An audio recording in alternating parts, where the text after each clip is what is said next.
Bien, buenas tardes, buenos días y buenas noches. Estamos en el Seminario de Estudios sobre Narrativa Caballeresca. Eh, este día tenemos hoy, estamos cerrando el semestre 2023-2 en la Universidad Nacional Autónoma de México, Facultad de Filosofía y Letras, y estamos cerrando este semestre de actividades académicas para comenzar el periodo intersemestral y después entrar al periodo de vacaciones de verano. Para ello tenemos el día de hoy una conferencia magistral de cierre. Es una conferencia en el esquema de En Línea Caballeresca y pues tengo el gusto de presentarles a Jesús Ricardo Córdoba. Voy a leer una breve semblanza de Jesús Ricardo para no quitarle tiempo de participación y ya después poder hacer preguntas y comentarios. Él es Jesús Ricardo Córdoba Peroso, es doctorando en literatura española de la Universidad de Nápoles, La Orientale. Recibió los títulos de historiador y profesional en estudios literarios en la Universidad Nacional de Colombia, en Bogotá, y obtuvo el título de máster en estudios medievales por la Universidad Complutense de Madrid.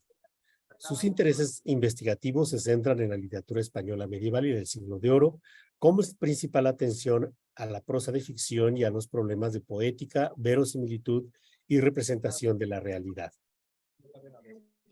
Fruto de estas inquietudes son algunos artículos y el libro de Adramón y los libros de Caballerías, Historia y Ficción, que aquí tengo y que les puedo enseñar. Y también colaboró como editor en el libro Homenaje al profesor Alberto Blecua, 12 estudios cervantinos, en la editorial Cial Pigmaleón en el año 2021. Actualmente se encuentra desarrollando su tesis doctoral, El estudio y la edición crítica de Adramón, un libro de caballerías manuscrito de comienzos del siglo XVI. Y esa es la razón por la cual tenemos esta mañana aquí a Jesús con su conferencia, y nos va a dar la conferencia que se titula Realismo y verosimilitud en los libros de caballerías a propósito de Adramón. Pues nuevamente, muchísimas gracias, Jesús, por haber aceptado venir al seminario de forma lineal y a distancia, y pues estamos muy contentos. Muchas gracias. No, primero buenos días, buenas tardes, buenas noches a todos. Y soy yo quien agradece, como te decía antes, Axa, gracias por la invitación y a todo el seminario por abrir este espacio y por permitir, pues no solo a mí, sino a toda una serie de jóvenes investigadores compartir un poco nuestras experiencias y lo que vamos construyendo. Entonces, como mencionó antes Axa, el título de mi comunicación es Realismo y verosimilitud en los libros de caballerías, a propósito del Adramón. Y lo que quiero es compartir un poco este tema, que es un tema clave y que hace parte de mi investigación doctoral. En este momento me encuentro preparando la edición, el estudio y la edición crítica del Adramón, en la Universidad de Nápoles de Orientale, bajo la tutoría de Augusto Guarino y María del Rosario Aguilar de la Universidad Nacional de Colombia. Entonces, voy a proceder a compartir eh, la presentación, que creo que se está viendo. Vale, perfecto. Entonces, sin más preámbulos, quisiera comenzar con una cita de un libro pues muy particular y que nos une aquí a todos, que es el Periquillo Sarmiento. Esta cita tan particular hace referencia a un episodio en el que, bueno, Periquillo nos cuenta que es un niño y lo van a recoger en su escuela, y hay como una mención a las lecturas prohibidas y a las lecturas que, según su maestro, deberían ser fomentadas.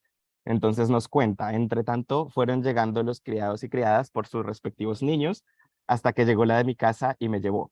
pero advertí que mi maestro le volvió el libro que yo tenía para leer y le dio una esquelita para mi padre, la que se reducía a decirle que yo llevara primeramente los compendios de Fleury o Pinton, y cuando ya estuviera bien instruido en aquellos principios, sería útil ponerme en las manos El hombre feliz, Los niños célebres, Las recreaciones del hombre sensible u otras obritas semejantes, pero que nunca convenía que yo leyera Soledades de la vida, las novelas de Sayas, Guerras civiles de Granada, la historia de Carlomagno y 12 pares, ni otras boberas de estas que, lejos de formar, cooperan a corromper el espíritu de los niños, o disponiendo su corazón a la lubricidad, o llenando su cabeza de fábulas, valentías y patrañas ridículas.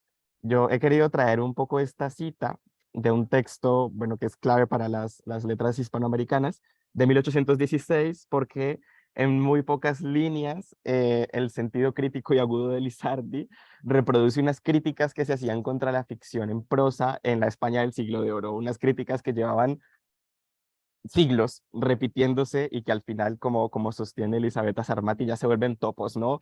De tanto que se repiten, pero no se evalúa un poco su profundidad. El Lizardi, como les comentaba, es muy agudo porque en dos líneas ataca un poco los dos polos de las críticas a la prosa de ficción en general, dentro de la que cabían los libros de caballerías, ¿no? Una crítica relacionada con el aspecto moral, ¿no? Entonces nos dice que estos libros corrompen el espíritu, ¿no? Hacen daño al aspecto ético, pero también ataca un poco su verosimilitud, ¿no? Nos dice que estos libros, la historia de Carlomagno y tal, están están llenos de fábulas, de patrañas, ¿no? Etcétera. Entonces, estos dos polos, ¿no? Tanto la inmoralidad de los textos como el hecho de que están construidos sobre ninguna base de verosimilitud, que son todo invenciones desbordadas, pues Lizardi los recupera, pero son topos que ya venían del siglo de oro y que, comparte, que comparten casi que todos los críticos de la, de la literatura caballeresca.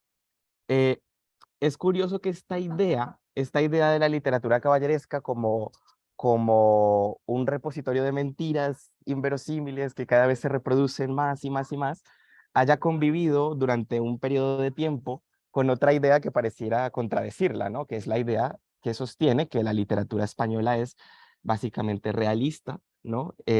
O digamos que la alta literatura española es completamente realista y que precisamente no tiene nada que ver con esas historias fantásticas, etcétera, ¿no? Entonces, es en el siglo XIX donde esas dos ideas como que son simultáneas, ¿no? Eh, y esta idea del realismo en la literatura española hace que los libros de caballerías, que ya venían siendo excluidos de la alta literatura española, pues queden aún más en el margen del canon, ¿no? Eh, esta cuestión del realismo es bastante interesante, sobre todo porque hay una serie de obras maestras de la literatura española que tienen tendencia al realismo, y eso hace que esta idea del realismo pues haya sido sostenida como con mucha vehemencia, ¿no? Entonces, generalmente hay una triada de prosa de ficción española áurea que sostiene ese realismo, ¿no? Que es la Celestina, el Lazarillo y el Quijote, pero algunas veces, por ejemplo, en los textos de Damaso Alonso, encontramos que este realismo se puede extender incluso a la época medieval, ¿no? Y entonces eh, nos cita, por ejemplo, el caso del libro de Buen Amor o del Cantar de Amigo Cid como ejemplos de literatura realista, ¿no? Esta idea como del realismo en la literatura española, pues bueno, fue muy debatida a lo largo del siglo XX. En pantalla tenemos algunas aportaciones críticas, ¿no? Que se hicieron al tema, ¿no? Y ya hacia la mitad del siglo, pues era evidente que el realismo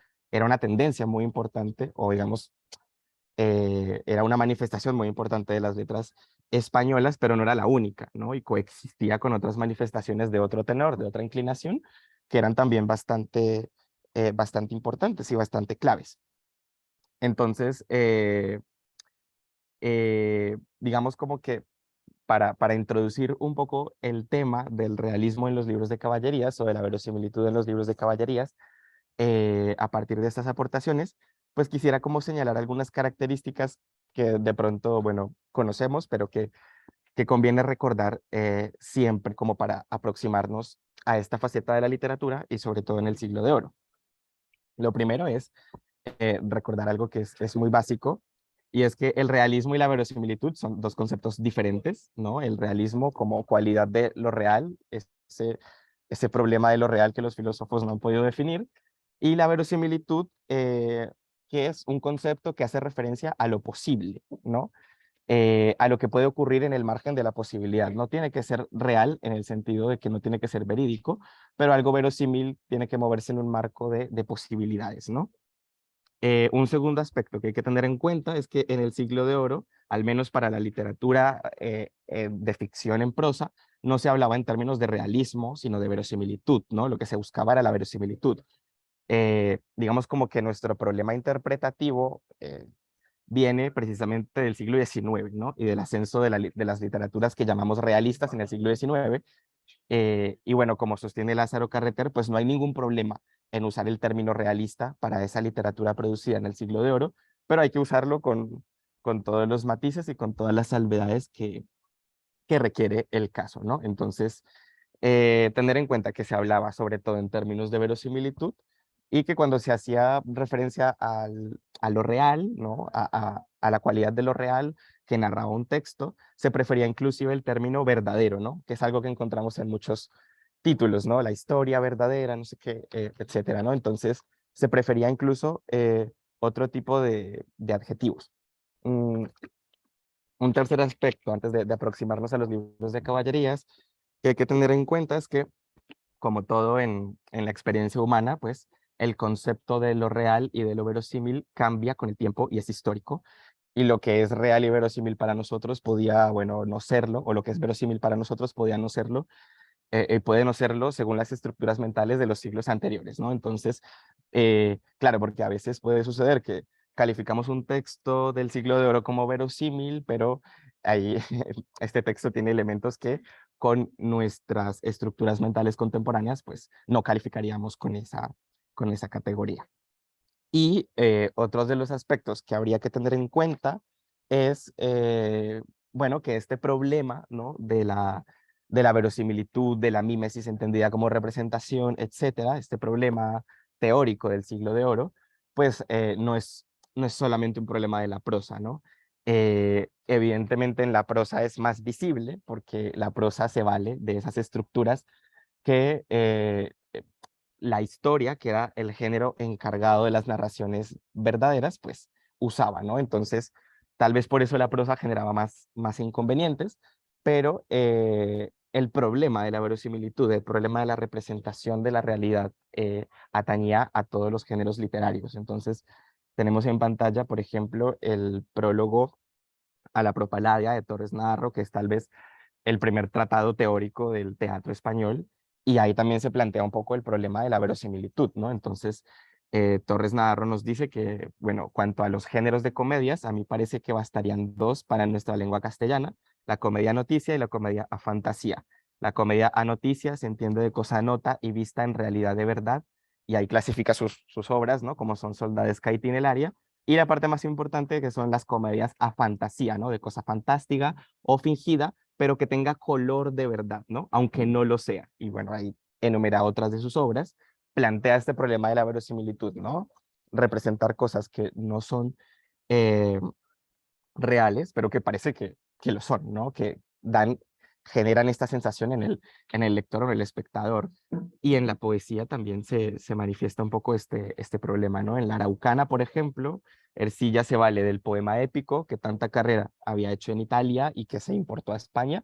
Eh, incluso hace una referencia a Ariosto con esta primera octava, pero él comenta que precisamente no va a entrar en la narración del topos literario, ¿no? No las damas ni el amor, no gentilezas de caballeros canto enamorados, sino que lo que va a procurar cantar es precisamente algo verídico, ¿no? Más el valor, los hechos, las proezas de aquellos españoles esforzados que a la cerviz de Arauco no domada pusieron duro yugo por la espada. Pero hoy en día la Araucana es un poema épico, no lo leemos como una crónica de Indias o como un texto de intención histórica, ¿no? A eso me refería un poco antes cuando decía que los conceptos de realismo y de verosimilitud cambian con el tiempo y dependen un poco de nuestra axiología y de nuestra manera de entender nuestra propia realidad. Habiendo sentado esto, Entonces, quiero retomar las palabras de Lázaro Carreter en su genial texto El realismo como concepto crítico literario, para que nos sirvan como punto de partida, ¿no? Recuerda Lázaro Carreter que, dada la variedad del problema de la representación de la realidad en la literatura, pues no existen ni un método, ni una realidad, ni un lenguaje realistas. Pero lo que sí existen son realidades realistas, esto es, fenómenos que en su versión literaria son identificables por el lector, métodos que permiten esa identificación y lenguajes que la suscitan con independencia de sus referentes, ¿no? Entonces lo que vamos a hacer y lo que yo, bueno, lo que quiero mostrarles un poco es precisamente esas realidades realistas que se construyen en el Adramón, ¿no? Digamos un poco, y de dónde salen, ¿no? Estas realidades realistas y por qué generan ese efecto de lo real en el lector. Eh, bueno, digamos como que en primera instancia quisiera también, en consonancia con lo anterior, situar un poco el Adramón en ese laberinto, ¿no? de producción literaria que son los libros de caballerías. Y para eso retomo pues unas líneas más o menos, unos bloques temáticos que Lucía Mejías y Aguilar Perdomo establecieron para entender un poco cómo discurren las tendencias del género, ¿no? Entonces, tendríamos un texto inaugural, ¿no? El Amadís de Gaula, digamos, cuya princeps suponemos en Sevilla en 1496, y de ahí el paradigma idealista que funda el Amadís de Gaula, ¿no? Este tipo de narraciones enmarcadas en dos polos, la caballería y el amor, y luego tendríamos lo que nos va a interesar, porque es donde podemos situar al Adramón, esa primera respuesta realista que encarna, por ejemplo, el Florisando, ¿no? Y que puede, según los investigadores, ser de dos tipos, cristiana, como la del Florisando, o humanística, como la del Silves de la Selva, que será un poco más tardío. También habrá una respuesta experimental a ese primer paradigma idealista, que es la que encarna Feliciano de Silva, y ya luego, a mediados del siglo XVI, coincidente con algunos cambios literarios y estéticos en la época, pues habrá un nuevo paradigma de entretenimiento. Este paradigma de entretenimiento, pues, es tal vez el que más interés suscitó en los críticos y moralistas del siglo XVI que tanto se opusieron a la ficción caballeresca, ¿no? En este paradigma de entretenimiento prima la aventura sobre otro tipo de intereses, ¿no? Que también es legítimo, ¿no? Eh, y bueno, digamos como que en este marco nos va a servir un poco para situar el Adramón.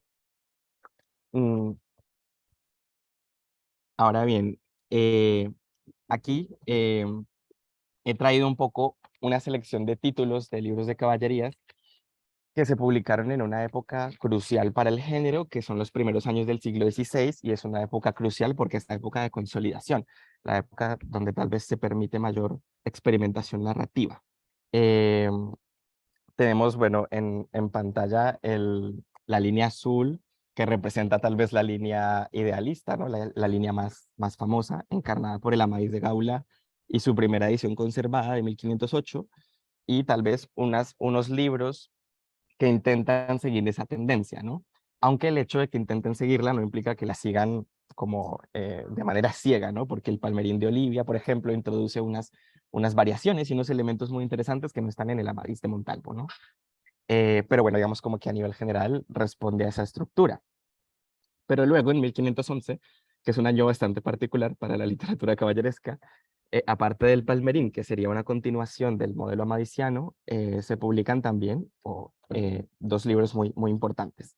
La traducción castellana del Tirante el Blanco, del Tirano Blanc, y la traducción castellana del Renaldos de Montalbán, que es una adaptación de un poema caballeresco italiano. Entonces tenemos que en 1511 confluyen en las letras castellanas también otras dos tradiciones. El Tirante el Blanco, que viene de la novela caballeresca catalana, que responde a otros parámetros literarios, y lo mismo el Renaldos de Montalbán, que a pesar de sufrir una adaptación y una traducción, pues en su origen responde al modelo de la literatura cómica caballeresca italiana, ¿no? Esta, digamos, aparición en 1511 de estos textos no solo responde también a un interés de la imprenta por suplir ese mercado que estaba naciendo, sino también nos da cuenta de esas herencias literarias diversas que van viajando, ¿no? Lo interesante de esta cuestión es que tanto el impacto del tirante el blanco, que es más significativo, como el impacto del Renaldos de Montalbán y la Trapezonda, que es su continuación, pudieron haber influido en una serie de libros de caballerías originales, la mayoría, que se publicaron después, que es la línea que tenemos en medio, y que representan, por ejemplo, el Floriseo, el Clarivaldi y el de Polemo, que son libros de una inclinación más realista. Y son libros de una inclinación más realista porque, o más verosímil, porque tendrían herencias del tirante el blanco, que proviene de una tradición a su vez más verosímil, más realista, que es la novela caballeresca catalana. Y lo mismo tendrían contactos con textos como el Renaldos de Montalbán o la Trapezonda, que a su vez responden a una tradición igualmente un poco más realista, ¿no? Más verosímil en el sentido de que, claro, son libros de tendencia cómica y al ser libros de tendencia cómica, introducen escenarios que no están en otros libros de tendencia más idealista y pueden ser escenarios más populares, ¿no? En ese sentido, los leemos como realistas. Excluyo de ese grupo el Arderique, porque el Arderique es muy probablemente una traducción, pero es una traducción de una novela caballeresca catalana, con lo cual introduce también ese universo verosímil o realista, ¿no? Eh, Hago toda esta introducción histórica porque es importante situar al Adramón en ese contexto. El Adramón se ha entendido como un libro extraño, pero si miramos este panorama, pues bueno, ya no parece tan extraño, ¿no? Está respondiendo a un modelo que intentó asentarse sin éxito en la prosa caballeresca, pero que después se asentó en otro tipo de literatura. Eh, digamos como que para redondear un poco esta cuestión, he traído la alabanza que se hace del tirante el blanco en el Quijote. Mm, ya Cervantes había reconocido un poco ese estilo verosímil de la versión castellana del Tirano Blanc, que además es bastante interesante porque es muy probable que Cervantes primero no supiera que era una traducción, porque Diego de Gumiel publicó la traducción sin avisar que era una traducción y también de forma anónima, así que es muy probable que no lo supiera. Eh, lo interesante de esta alabanza que está en el escrutinio de la Biblioteca de Don Quijote es que es una alabanza que se construye en dos ejes. El primer eje, que es en el que nos menciona los personajes, ¿no? Don Quireleisón de Montalbán, Tomás de Montalbán, que son, bueno, personajes que aparecen muy, muy brevemente en El Tirante, pero luego nos menciona en las agudezas de la doncella placer de mi vida, ¿no? Los embustes de la vida reposada, etcétera. Esta primera alabanza recoge una serie de características que hacen del Tirante un libro muy particular, ¿no? Todos, bueno, quienes se han acercado al Tirante reconocen esa parte de las aventuras de Constantinopla como algo muy llamativo, ¿no? Porque es bastante original. Eh, pero luego, eh, la segunda parte de la alabanza se concentra más en el estilo, ¿no? Eso que Cervantes llama el estilo, dice que por su estilo es este el mejor libro del mundo. Aquí comen los caballeros y duermen y mueren en sus camas y hacen testamento con estas cosas de que todos los demás libros de este género carecen, ¿no? Cervantes alaba la verosimilitud del tirante, una verosimilitud que se expresa en el comportamiento de sus personajes, ¿no? Parecen más humanos, pero también en la geografía y en el entorno en el que se mueven. Es algo que vamos a ver sobre todo con el Adramón, mm, porque el Adramón retoma un poco esa herencia del tirano. Luego tenemos las traducciones eh, castellanas del Renaldo de Montalbán, que eran las que les hablaba previamente, que son que responden a este modelo de poesía cómica italiana del 480, y bueno, al ser un poco receptoras de ese ámbito cómico, pues introducen escenas también provenientes de la facesia, ¿no? De los cuentos populares. Y he traído, por ejemplo, bueno, tienen en pantalla un fragmento de la Trapezonda en la que se describe el hambre de Renaldos y su familia, porque Renaldos es un caballero bastante, bastante anticaballero y siempre está en conflicto con el emperador y eso lo mete en un montón de problemas. Y en esta situación, pues está su familia pasa hambre y bueno, no tienen más solución que comerse uno de los caballos que tienen donde se están resguardando, ¿no? Y esta situación, este tipo de situaciones que en otros de carácter idealista serían tal vez más impensables, pues se introducen en el Reinaldos de Montalbán y en la Trapezonda. Y bueno, estas herencias, como las había comentado, las recogen estos libros de caballerías valencianos, porque da la casualidad, o no tanta casualidad, que todos estos libros se publicaron en imprentas valencianas en la segunda mitad de esta década, ¿no? La segunda década del siglo XVI. Mm, Aquí retomo un poco las ideas de Guijarro Ceballos, que en su estudio del Floriseo nos plantea que estos libros de caballerías valencianos pues comparten una postura estética, podríamos llamarla similar, ¿no? Y que comparten una postura estética similar a la del tirante, que podría ser su punto de partida.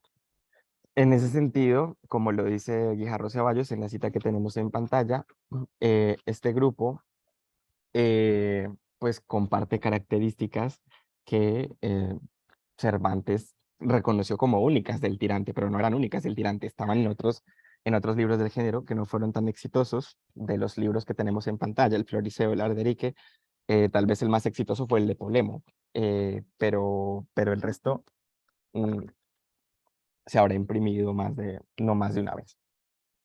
Y bueno, pues toda esta, digamos, un poco introducción histórico-literaria para llegar finalmente al Adramón. El Adramón es un libro de caballerías muy particular. eh, es un libro de caballerías manuscrito, anónimo, se conserva en un único testimonio en la Biblioteca Nacional de Francia, en París. Eh, y bueno, podemos situar su escritura, no con mucha certeza, pero con bastantes herramientas que nos permiten deducirla, alrededor de la década de 1530.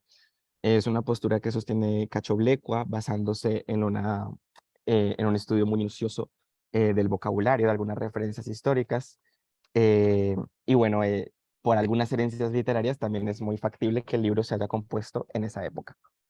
Mm, la obra se presenta dividida en 6 libros, pero a pesar de su grande extensión, porque estos 6 libros ocupan 190 folios, presenta una acción narrativa única. El autor anónimo del libro renunció al entrelazamiento, renunció a la introducción de personajes caballerescos o caballeros, perdón, secundarios que adquirieran protagonismo y se concentra simplemente en la pérdida y la restitución del linaje de la familia real de Polonia y de su trono, representada en Adramón, ¿no? Que es el príncipe heredero que logra restituir el trono de su familia y pues el suyo propio, ¿no? Entonces, tenemos una acción unitaria que por ser unitaria no es menos variada, ¿no? El autor eh, aprovecha a Adramón como, como eje narrativo para introducir algunos elementos que iremos, que iremos viendo. Entonces, lo que vamos a ver a continuación es algunas características del Adramón que generan, o bueno, que buscan generar en el lector ese efecto de estar leyendo una historia verosímil, ¿no? Una historia posible, plausible, y que se aleja de esa manera del modelo amadiciano, pero que se acerca un poco a estos libros de caballerías valencianos, que son herederos de esta novela caballeresca catalana, de esta literatura italiana cómica, etc. Entonces, he traído unos episodios, digamos una selección, una antología de episodios del Adramón para que veamos un poco cómo se manifiesta ese realismo, esa verosimilitud. Y bueno, el primer elemento, y tal vez el más evidente cuando uno se acerca a la lectura del Adramón, es el marco geográfico en el que se mueven los personajes. Mm, Comentarles entonces aquí que el Adramón es un libro que renuncia a introducir el escenario mediterráneo. eh, Muy pocas acciones de importancia transcurren en el Mediterráneo, renuncia a la introducción de un universo moro. Los enemigos de Adramón no van a ser los moros, sino unos cristianos herejes que han robado el trono de su padre. Y en ese sentido, la geografía se acota en ese occidente medieval ¿no? Como lo llamó Le Goff. eh, y para situarnos en ese occidente medieval, el autor anónimo de Ladramón emplea técnicas de los libros de viajes. Entonces, les he comentado antes que el libro está dividido a su vez en 6 libros. Si ustedes se aproximan al libro cuarto, el libro cuarto es prácticamente un libro de viajes por Italia. Y es una maravilla, porque el autor anónimo de Adramón hace uso de este tópico retórico del audibus urbium, ¿no? Entonces, reconstruye un poco cada ciudad que visita el personaje. Eh, la cita que les he traído corresponde a una visita en Sicilia. Mm, En ese momento de la acción, Adramón es un doncel que desconoce su origen, se cree hijo de su ayo, que lo ha rescatado de esta traición que ha ocurrido en su patria natal, y están visitando Monreal. Entonces dice el texto: supieron que una legua de allí estaba Monreal, que solía ser una ciudad muy grande y de grandes edificios, de lo cual ya no queda sino sola la iglesia mayor, que era y es arzobispado. Fueles dicho que aún en la iglesia había cosas de ver. Fueron allá y no hallaron sino solo el cuerpo de la iglesia en pie, que lo demás todo era caído, en el cual hallaron muchos mármores y alabastros y jaspes y pórfides, tantos y tales que no se podrán creer, y de ellas hechas columnas y pilares muy grandes, y por las paredes puestas mesas y tablas de pórfides y jaspes, unas verdes, otras coloradas, otras pardillas, otras de muchos colores y otras salpicadas de infinitas colores. Hay por el techo y por las paredes y encima de los altares muchas labores y imágenes de santos hechos de mosaico, que es labor tan costosa que no se podría decir. Y el libro cuarto de Adramón es así, encontramos descripciones que responden al modelo de los libros de viajes, no de los, digamos, de los libros de caballerías de carácter idealista, ¿no? Entonces el lector se confronta con una experiencia real, ¿no? Eh, Tanto los lectores que hayan estado alguna vez en Monreale y puedan comprobar la veracidad de lo que dice el texto, como aquellos que no han estado, pero que la descripción permite imaginarlo, ¿no? Y lo permite imaginar porque acude a elementos de la realidad. Mm, Ahora, bueno, vamos a saltar un poco de la geografía a aspectos que tienen relación ya más con la vida cotidiana, digamos. En este caso, quiero rescatar el papel de la economía. Adramón es un libro muy quisquilloso en el sentido económico, porque todo el tiempo hay transacciones económicas, todo el tiempo los personajes están comprando y vendiendo cosas, y el autor o el narrador es muy incisivo en hacernos saber cuánto costó cada cosa y, y su equivalencia, ¿no? He traído 2 ejemplos, en el texto hay muchísimos, pero he traído 2 ejemplos muy peculiares porque nos ofrece la conversión de la moneda. Al ser un libro con mucha movilidad geográfica, el Adramón introduce muchas monedas circulantes en la época, en la Europa de la época. Entonces, hay nobles, ¿no? Hay ducados, ducados de diferentes partes, porque no van a ser los mismos ducados sieneses que los napolitanos, etcétera. Entonces, hay momentos, como ya de cuño muy, con una intención bastante realista, bastante verosímil, en el que el autor nos ofrece la conversión. En pantalla, por ejemplo, tienen la compra de unas joyas. Entonces nos dice que la joya que más valía eran 100 nobles de la Rosa, que a su vez eran 150 ducados. O cuando están en Sicilia también, nos dice que los personajes compraron 2 caballos crecidos y muy buenos por 100 libras de aquella moneda, que son 300 ducados. Mm, Esta preocupación por la economía, aunque es muy evidente en el Adramón, no es innovación del autor anónimo. Mm, Este tipo de elementos están ya en libros como El Tirante el Blanco. En El Tirante el Blanco también hay menciones de distintas monedas. En el Arderique, ¿no? Hay en estos libros más inclinados a la verosimilitud que hemos señalado antes, este aspecto económico es bastante frecuente y contrasta un poco con la idea que tiene Don Quijote como lector cuando es armado caballero y entonces discute con el ventero porque le dice que los caballeros nunca llevan dinero, ¿no? Que siempre van un poco sin dinero por los caminos, pero este tipo de libros sitúa a los caballeros en una realidad económica bastante concreta, que además es la realidad económica del mercantilismo del siglo XVI, ¿no? De una época de cambio económico bastante singular. Luego tenemos otra característica que es la comida.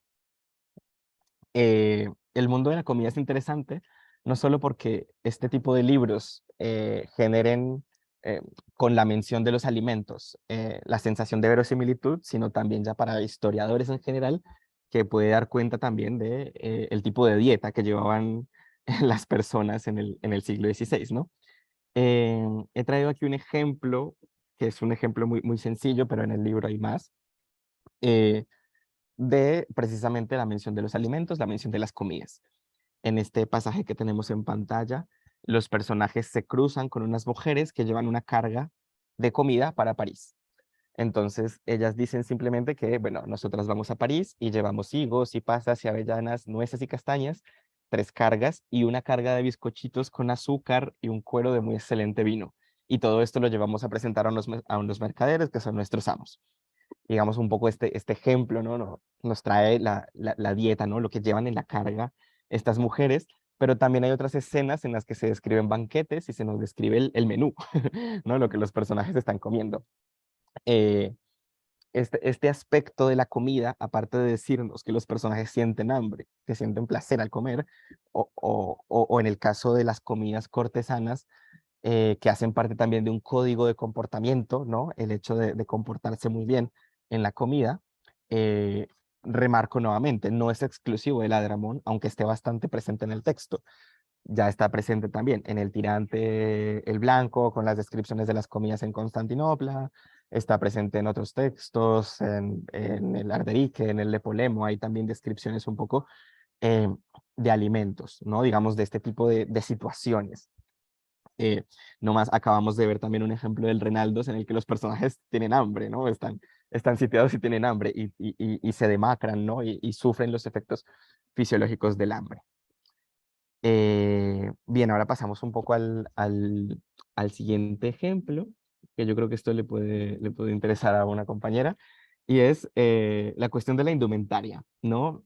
Eh, el Adramón es un libro que se preocupa también por decirnos cómo van vestidos sus personajes y nos introduce un poco en ese mundo de la moda del siglo XVI, porque a pesar de que es un libro que intenta pasar como ambientado en el siglo XV, pues las modas a las que nos remite son más propias del XVI, ¿no?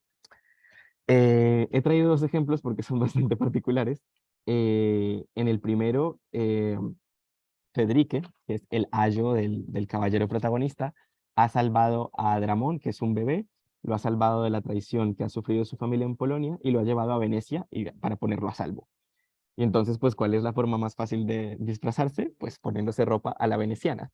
Entonces, ahí se nos cuenta que otro día de mañana, Federique dejó al infante durmiendo, no lo dejó solo porque tenía varios criados, cerró la puerta y fuese a la plaza de San Marco y compró una ropita a la veneciana y un bonetico y unas calcitas de aguja y un jubón y 2 camisitas, ¿no? Además, todo es muy tierno además, ¿no? Es la ropa para el bebé.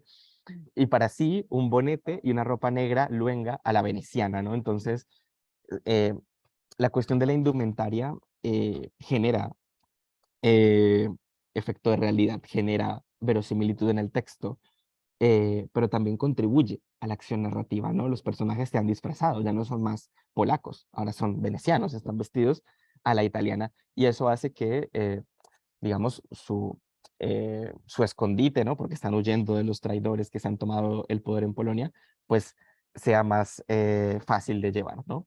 Y luego tenemos otro ejemplo que ya nos remite un poco más a ese ámbito cortesano, porque el personaje que viene ahí vestido, que es Longares, es sobrino del rey de Francia. Entonces, se nos dice de este personaje que venía con una ropa luenga de altibajo carmesí, forrada de tela de oro, con muchas cuchilladas, que, bueno, es un poco la moda que vemos en pantalla, ¿no? Este tipo de, digamos, de aberturas que se hacían en las prendas, y una gruesa y gran cadena y una gorra con muchas cosas de oro en una canea bien guarnecida. Entonces, la descripción de vestidos, de joyas, va a ser muy frecuente en el texto y como les comentaba, no solo sirven para generar efecto de verosimilitud, sino también para marcar el estatus y la identidad de los personajes.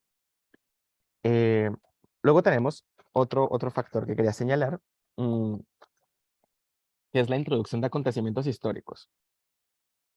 En este caso, el autor se cuida más, mm, no introduce acontecimientos históricos de forma directa, tampoco tendría que hacerlo porque no es una crónica histórica, es una obra de ficción, eh, pero hay ciertas alusiones, ¿no? Hay varias alusiones, por ejemplo, a la imprenta, ya se mencionan libros impresos y tal, hay alusiones veladas, muy, muy veladas a la Reforma Protestante, y esta que he traído aquí es una alusión indirecta al descubrimiento de América, ¿no? En este punto que les comentaba, que es casi un libro de viajes, el libro cuarto, los personajes llegan hasta Finisterra y ahí se paran a observar el fin del mundo, ¿no? Prácticamente. Entonces, Fedrique le dice a Dramón que ya somos llegados al cabo del mundo, que más no podemos andar de 15 o 20 leguas, que es hasta Finisterra, que todo lo de allí adelante es agua sin jamás hallar tierra, bien que Ptolomeo diga que allá es lo poblado y la mayor y mejor parte del mundo, y la más rica y de más gente. Esto no hace a nuestro propósito, que no habemos de ir a descubrir tierra, ¿no? Se trata un poco de una referencia un poco velada al descubrimiento y a la conquista del continente americano, que claro, se hace a la inversa porque el libro pretende pasar como una historia que transcurre antes de 1492, ¿no? Entonces necesita remarcar el hecho de que no ha sido descubierto un continente, ¿no? Y lo hace a través un poco de esta referencia, pero hay más referencias a lo largo del texto. Eh, Estas estrategias de verosimilitud se ven tal vez con más eh, fuerza con la introducción de personajes históricos o personajes que remiten, o su homonimia, sus características, remiten a personajes que pudieron haber, bueno, que existieron y que pudieron haber servido como fuente de inspiración. Mm, He traído el caso más significativo, pero hay otros. En el caso de Adramón, al ser un libro con una importancia eh, italiana bastante evidente, porque gran parte de la acción transcurre en Italia, la mayoría de personajes inspirados en personajes históricos son italianos, de origen italiano. Entonces es muy normal encontrarse con apellidos de linajes italianos, Sforza, ¿no? Pallavicino, etcétera. Pero el más significativo es el de Pandolfo Malatesta, que fue un condottiero que gobernó la ciudad de Rimini en la segunda mitad del siglo XV. Pero era digamos, el personaje histórico, el Malatesta histórico, fue un personaje bastante controversial en su época. Y el Adramón se hace eco de esos discursos y lo introduce en el texto como un personaje negativo, como el antiejemplo o el contraejemplo del príncipe cortesano del Renacimiento. Eh, entonces, bueno, les voy a explicar un poco lo que tenemos en pantalla. Federica y Adramón están viajando y llegan a Rimini sin saber quién es el señor de la ciudad. Entonces llegan a la ciudad, entablan amistad con un cantor de la corte del señor de la ciudad. Y bueno, Federica aprovecha como para preguntarle, bueno, quién es este señor, ¿no? Un poco las noticias de la corte. Entonces él le dice, bueno, deseo saber de vos una cosa, bueno, quién es este señor y tal. Y el cantor le responde le responde este juicio negativo, ¿no? Que circulaba un poco en el siglo XV y XVI contra Malatesta y le dice, Señor, es la más mala persona del mundo y no tiene cabecí, sino ladrones y rufianes y gente que le pongan a hacer mal y en muchas deshonestidades. Y por cierto, que anoche en la cámara hablaban de vos. Entonces ahí el cantor le cuenta el chisme a Federique y le dice que el señor de la ciudad lo quiere robar, que lo quiere secuestrar y le quiere robar sus riquezas. Entonces, con esta información, pues Federique huye de la ciudad, que es el segundo fragmento que tenemos más adelante, ¿no? Dice, no fue partido Federique de Rímine que el señor Pandolfo de Malatesta, ya nos introduce el nombre esa, completamente, envió un correo que no lo dejasen salir, más que lo metiesen en la fortaleza diciendo que era espía, etcétera. Al final no logra apresarlo, pero en la introducción de Malatesta aparece dos veces, esta primera vez, que es la vez en la que intenta robar a Federique, y una segunda vez, años después en la acción, cuando Adramón ya es armado caballero, Adramón se venga de Malatesta y lo exilia, lo exilia de su propia ciudad y lo manda a Venecia, que es un hecho histórico. Eso sucedió. Malatesta al final terminó derrotado por una alianza de condottieros italianos y terminó en Venecia, que era el único estado aliado, ¿no? Entonces, la introducción de personajes históricos contribuye también a crear ese marco de verosimilitud, ese marco realista. ¿no? E inclusive este episodio un poco de Malatesta funciona también como unidad narrativa casi que independiente, ¿no? Un poco un personaje redondo, ¿no? Y bueno, ya para ir concluyendo, quisiera señalar un poco los dos últimos aspectos que he traído, ¿no? Estos elementos que generan verosimilitud o realismo. Eh, y este que es uno de mis favoritos, lo confieso, porque entronca también con otro tipo de tradiciones narrativas. Y es que al ser un libro de viajes, pues el Adramón introduce escenarios que están presentes no tanto en la literatura caballeresca, pero sí en otro tipo de literatura de carácter más popular, ¿no? Que es el escenario de las ventas, los mesones, ¿no? Este escenario de los caminos muy populares. Y bueno, he traído un ejemplo que es hasta tierno, pero en el libro pululan los mesones y pululan los huéspedes y cada uno tiene características muy especiales.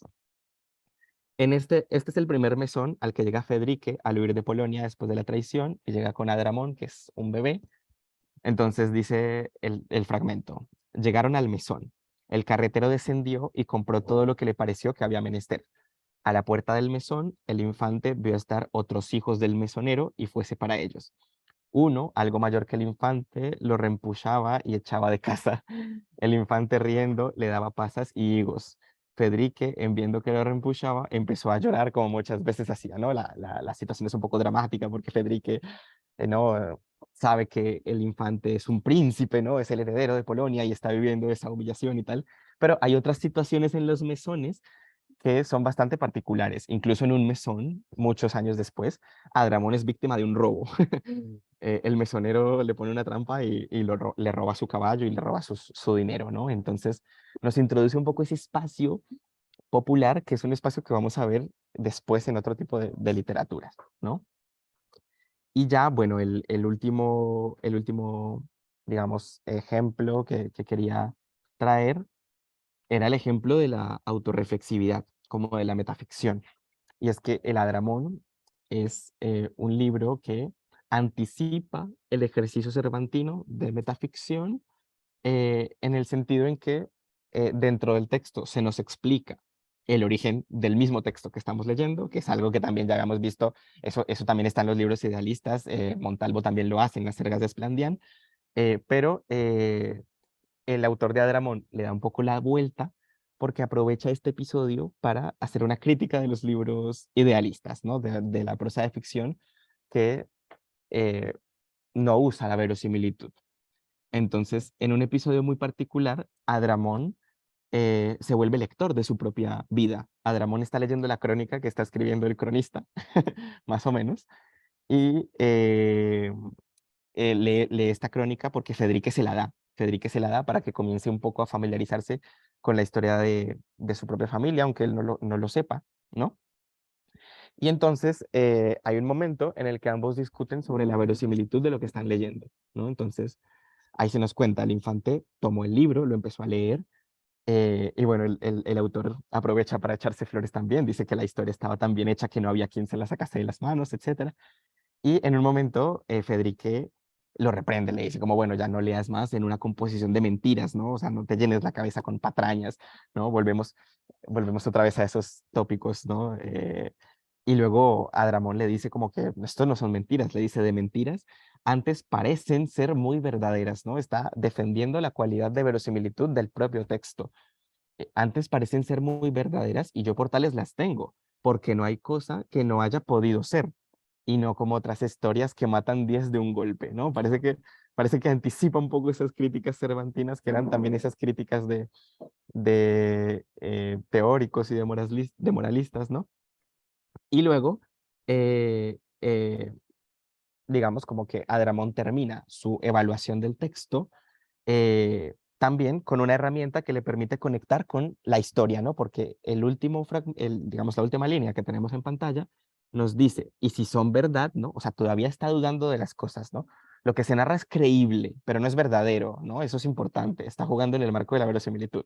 Y si son verdad, gran cargo tuvo este rey y todos los que de él vienen, ¿no? O sea, él mismo, para ayudar y favorecer a las civilas, que en el texto las civilas desempeñan el papel de maga ayudante, que tanto cuidado han tenido de le servir, ¿no? Entonces, Este fragmento es muy significativo porque el autor aprovecha la aparición del texto mismo dentro del texto para criticar la prosa de ficción de su época, ¿no? Y bueno, digamos, como con este barrido un poco, yo cerraría la intervención, ¿no?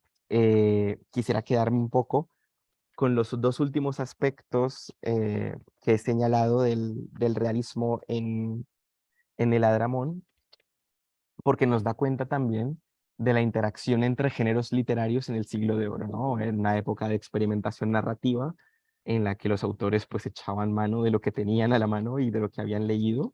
Y en ese sentido, el autor anónimo de Adramón pues aprovecha para construir una historia realista, una historia verosímil, ¿no? Que ocurra dentro del marco de la posibilidad. Y critica esas historias inverosímiles, ¿no? Que intentan explotar el borde y los límites de lo maravilloso, ¿no? En ese sentido, hay quien pueda pensar que El Adramón es un libro que nos hace perder o esa capacidad imaginativa que tenemos los seres humanos, ¿no? Pero desde otra perspectiva, El Adramón es también un libro que al introducir ese ambiente de mesones, por ejemplo, que anticipa ya un poco al Lazarillo, que anticipa un poco ya al Quijote, eh, pues permite y da cabida a la vida cotidiana de ser materia novelable, ¿no? Permite que la cotidianidad entre en la literatura. Y creo que esa también era una apuesta válida tanto para los escritores del siglo de oro como para los escritores de hoy. Y bueno, con estas ideas yo termino ya la intervención. Muchas gracias. Muchas gracias, Jesús Ricardo Córdoba Peroso, por esta significativa y muy sugerente conferencia, por traernos al seminario al Adramón, ¿no? Y estos elementos tan novedosos, tan bueno verlo, ¿no? En contraste con otros libros de caballerías. Entonces, realmente es muy interesante. Muchísimas gracias nuevamente.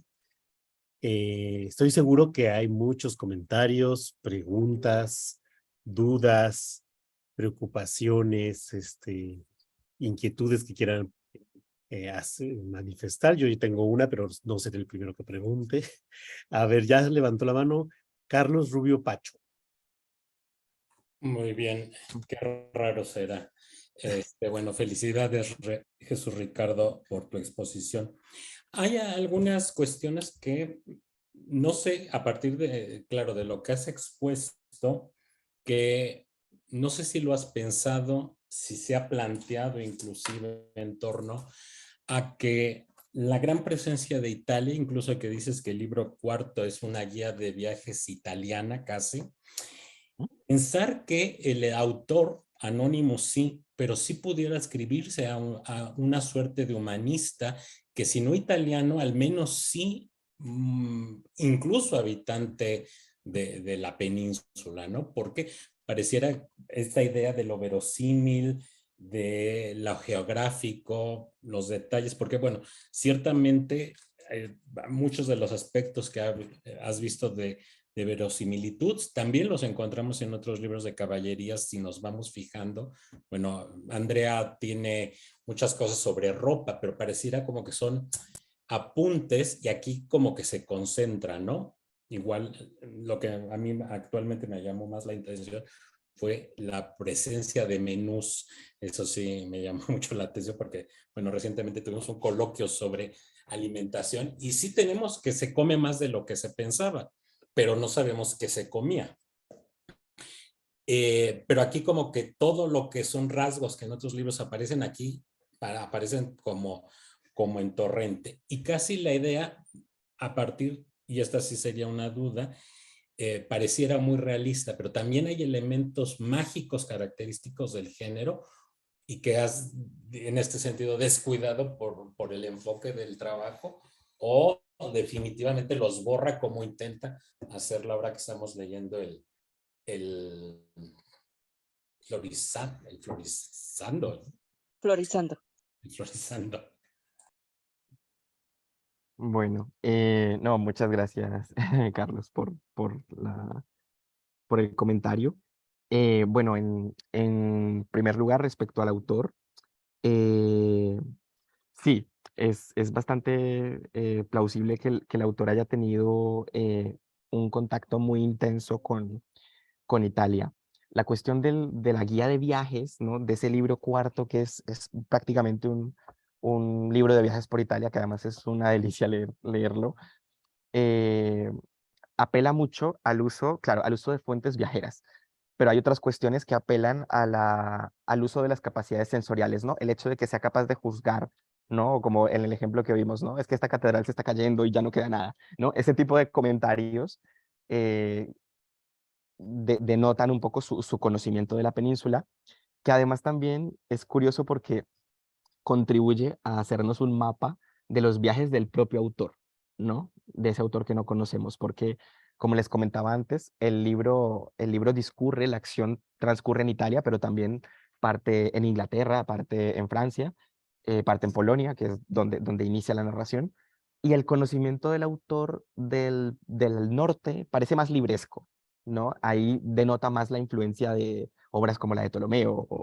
o Enciso, etcétera, pero ya en Italia entonces se nota un poco más la vivencia, ¿no? Entonces uno podría pensar, claro, es un autor que conocía Italia, eh, quizás estos españoles que pasaron a Italia en el siglo XVI, había bastantes focos de, de españoles en Italia, la corte del virrey en Nápoles, la corte papal en Roma, en Ferrara, etcétera.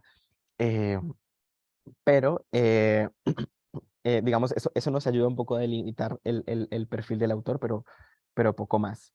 Hay algunas alusiones, el autor se alude a sí mismo en el texto, no solo como cronista de la corte de Adramón, eh, sino también como se describe como un hombre de edad y reputación. Y, y juega un poco con el desconocimiento de su propia identidad, porque él dice que no va a decir su nombre porque ya los personajes lo saben, entonces ¿para qué repetir el nombre? ¿No? Entonces le gusta también un poco jugar con esta cuestión. eh, y pareciera un humanista de estos, ¿no? Y muy familiarizado también con esos debates de la verosimilitud que en ese momento estaban en Italia, ¿no? Con estas poéticas de cuño aristotélico que empiezan a circular por el ambiente. Pero poco más, el texto digamos, el autor mismo nos otorga esas pistas y ahí nos deja como que nos bota esas pistas, pero claro, a partir de ahí es un poco más complejo. Digamos, por ese lado respecto a la figura del autor y los viajes. Y respecto al aspecto fantástico, el texto tiene un componente fantástico innegable que proviene en su gran mayoría, si no en su totalidad, de las síbilas. Porque, como les comentaba ahí a modo de cuño en la última diapositiva, las síbilas cumplen el papel de ayudante del caballero. Nunca aparecen en la narración, las sibilas nunca aparecen. Aparece una enviada de las sibilas que se llama Justina y ella siempre está en un entorno, siempre que aparece se trastoca el orden de la realidad. Pero el autor es bastante inteligente porque estos episodios en los que se trastoca el orden natural de las cosas, primero se explica, o sea, se explica dentro del sistema racional, ¿no? Se explica porque proviene de las sibilas. Y segundo, y algo que es bastante curioso, y es que los personajes suelen olvidar lo que han visto después, ¿no? Entonces, siempre que aparecen las sibilas y hacen algún acto maravilloso, que son episodios bastante significativos, no son tantos. Si tuviéramos que poner en una balanza, el libro se inclina más hacia el lado de la verosimilitud que hacia el lado de la magia, pero estos episodios mágicos son bastante significativos o fantásticos, pero siempre intenta el autor restringirlos al ámbito de la participación civilina y luego lo que te decía un poco como que, claro, él necesitaba el elemento mágico para poder desarrollar el libro de caballerías, ¿no? No podía desprenderse completamente de ese elemento, pero intenta restringirlo, o no restringirlo, pero intenta adaptarlo a su propuesta estética verosímil, ¿no? Entonces, por eso esos episodios aparecen de esa manera un poquito en la narración. Gracias. Tienen ahora la palabra, pide una pregunta Andrea Flores García, después Daniel. Hola Jesús, muchas felicidades por tu presentación, muy interesante. Y como comentabas en la diapositiva sobre la vestimenta que habla, esos rasgos que, bueno, están presentes en todos los libros de caballerías, pero en el bueno, aquí he visto dos cualidades en torno a la vestimenta que sobresalen. Uno es en cuanto a los costos de la prenda, que sí se da en la elaboración de los mantos, de las sayas, de los jubones y todo eso, y dice, y lo mandé a realizar y costó tanto, ¿no? Cuando hablas de la cantidad de dinero que también está presente en la vestimenta.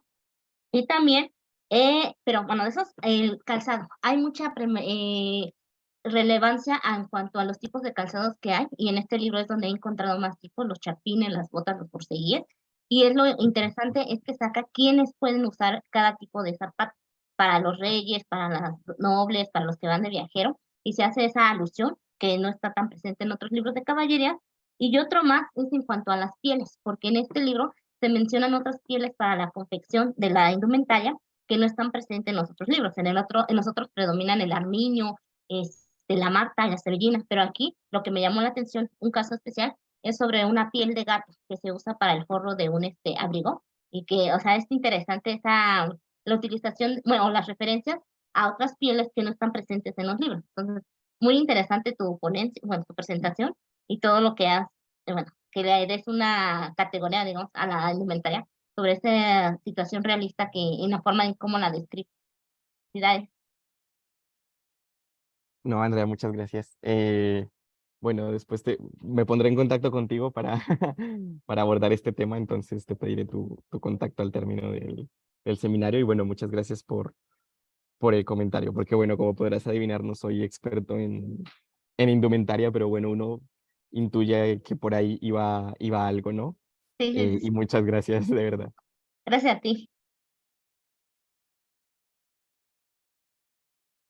Daniel Gutiérrez Trápaga.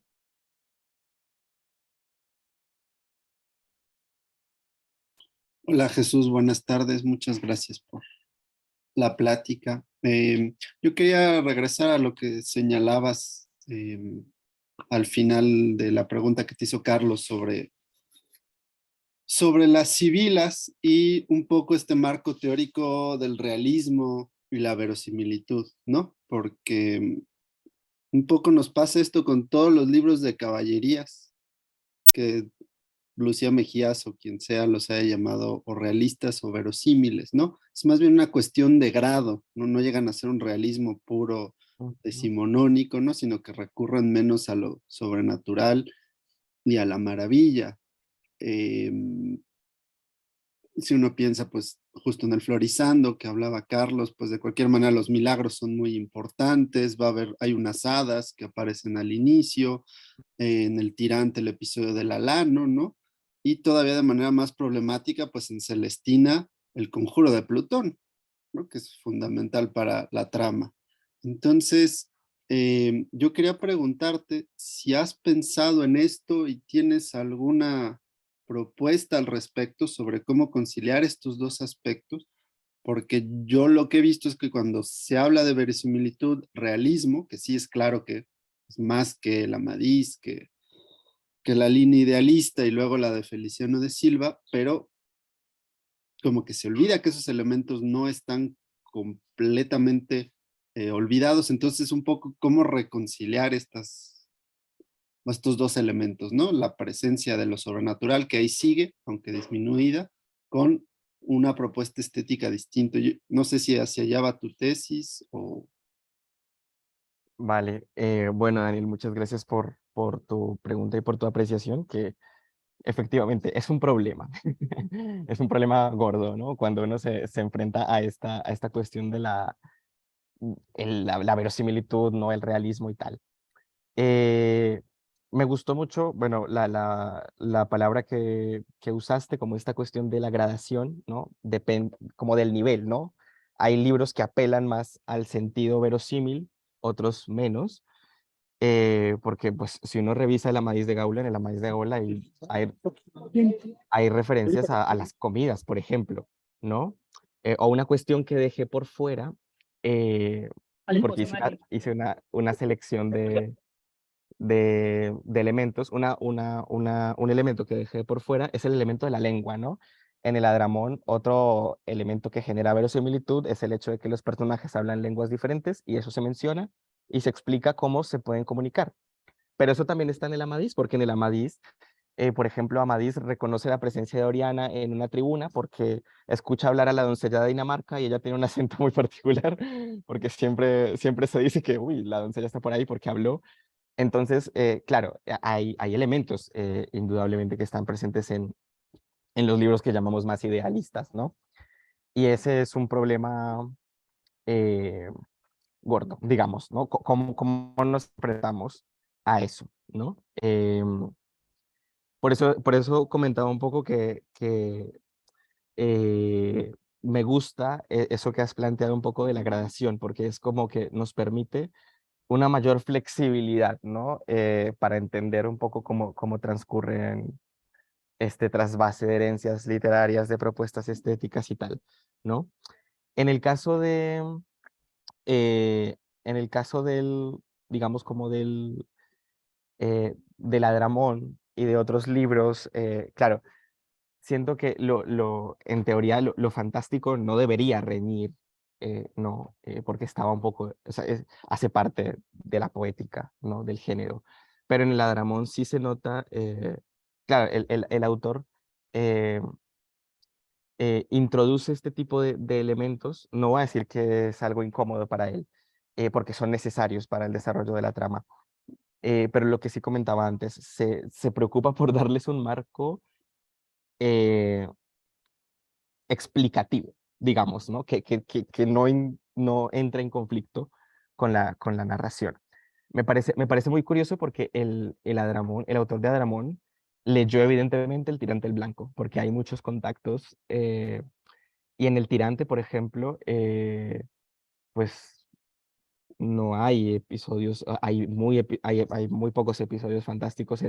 Tal vez el más significativo es el de la entrada del rey Arturo bueno, no es la entrada del rey Arturo, es la entrada de Morgana en Constantinopla, porque el rey Arturo está en la corte escondido. Que luego se ha explicado a partir de Riquet y tal como un entremés, ¿no? Como la representación de un entremés en el Palacio de Constantinopla. Y el autor de Dramón intenta remitir a ese universo tirantiano de verosimilitud, ¿no? Pero al mismo tiempo responde a otros modelos y por eso para él la magia es importante. Pero bueno, me estoy yendo un poco por las ramas. Para recuperar un poco la cuestión de la verosimilitud, estoy trabajando en ello y hace parte un poco del estudio de la tesis, ¿vale? Un poco del estudio de la Dramón. En este momento, claro, hay una cuestión y es que los elementos que construyen la verosimilitud del relato caballeresco en el Adramón, muchos provienen de otros géneros literarios. ¿No? Son, por ejemplo, lo que comentaba antes de los libros de viajes o de las crónicas. Ahí en el primer libro, por ejemplo, hay una semblanza que responde al modelo de semblanzas biográficas como las de Generaciones y Semblanzas, ¿no? O Claros Varones, ¿no? Entonces el autor era un lector muy, muy ecléctico. En ese sentido, apelo a la verosimilitud o a la construcción del realismo como elementos que en su gradación, me gustó tu concepto, también están relacionados con ciertos géneros literarios. Hay unos más predispuestos a otros, hay unos más predispuestos a otros a una representación más, eh, digamos, concreta de la realidad, ¿no? Y también, bueno, también hay, para cerrar un poco esta intervención, aprovecho también para señalar una cosita que se me quedó en el tintero y respecto a eso, por ejemplo, la introducción de lo cómico, ¿no? Los elementos cómicos que suelen estar asociados a los personajes bajos, que no necesariamente por ser, o sea, no necesariamente lo cómico siempre va a ser realista en ese sentido, ¿no? O verosímil. Y ahí también habría que tener cuidado cuando nos acercamos a este tipo de escenarios, ¿no? Entonces, eso es un poco la óptica con la que intentaría abordar la verosimilitud en el Adramón, un poco, ¿no? Entendiéndolo en ese contexto literario de cambios y de tensiones, que es la primera mitad del siglo XVI. No sé si respondí tu pregunta, pero es un poco el estado en el que va la investigación en este momento. Gracias, Jesús Daniel. Hay una pregunta más de Sharon Suárez Larios. Sí, buenas tardes. Muchas gracias por tu presentación, fue muy interesante. Y mi pregunta es un poco retomando lo que ya comentaba Carlos y también el punto sobre los personajes italianos, ¿no? Que es uno de los puntos de realismo que nos presentaste, es decir, a estos, y incluso eventos, ¿no? Históricos. Y aquí no sé si se ha considerado de alguna manera que este libro pueda ser interpretado también que algunos de sus personajes sean clave. Me refiero a que habíamos visto con bueno, tuvimos un curso también aquí a finales del año pasado con la doctora Almudena, y ella nos explicaba estos libros en clave, ¿no? Que a veces en realidad están muy relacionados con ciertos círculos, y generalmente se encuentran personajes cifrados, ¿no? Ya sea en uno o en algunos personajes, ¿no? Y bueno, también lo pregunto porque, bueno, veo que, pues, como comentabas, pues es un manuscrito al final de cuentas, y entonces, ¿en dónde se leía este libro, no?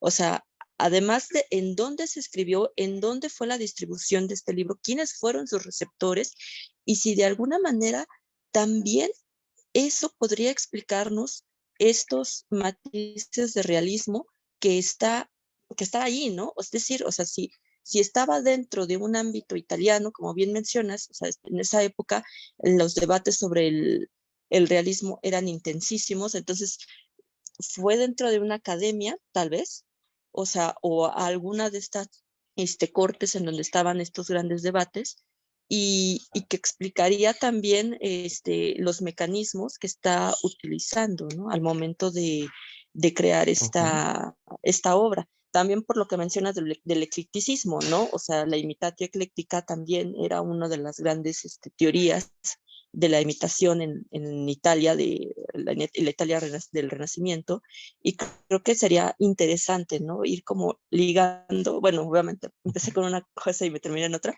pero creo que son una serie de elementos que podrían ligarse para precisamente entender la poética que está debajo o que subyace al Andramón. Entonces, es nada más. Vale. Bueno, Sharon, muchas gracias por tus preguntas y tu comentario.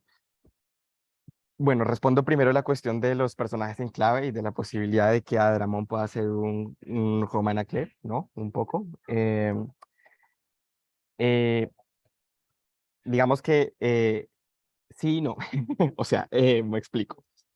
Digamos, el hilo argumental, los personajes más importantes, los personajes principales, responden a los motivos literarios de siempre. O sea, la vida de Adramón, por ejemplo, de Federique, que es su ayo, etcétera, el rey de Polonia, su padre, responden siempre a los motivos literarios al uso en el Cinquecento español, ¿no? Un poco.